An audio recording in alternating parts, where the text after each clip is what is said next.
বৌমা, ভুল হয়ে গেছে দাদা, আমাকে ক্ষমা করবেন। ক্ষমা পরে করব, আগে তোমার পায়ের যে বুড়ো আঙুলটা দেখা যাচ্ছে ওটা আগে ঠিক করো।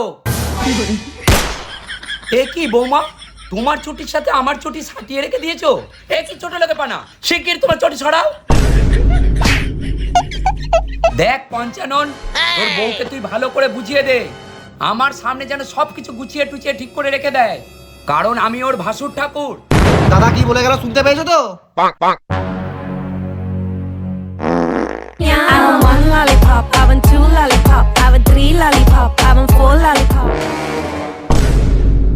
এ কি বৌমা, ছি, ছি, ছি, ছি, ছি, ছি। তুমি ভাসুর ঠাকুরের সামনে কি ড্রেস পরে বসে আছো? কি দিনকাল পড়লো, ছি ছি ছি ছি ছি ছি। হ্যাঁ, ভাসুর ঠাকুর না বালের ঠাকুর। ওরে বাবা, এখন তো আমি তাও ফ্রক পরে বসে আছি, এরপরে তো আমি জিন্স টপ পরে ভিডিও করব। তুই আবার কি দেখছিস? তাড়াতাড়ি ঝাঁট দে।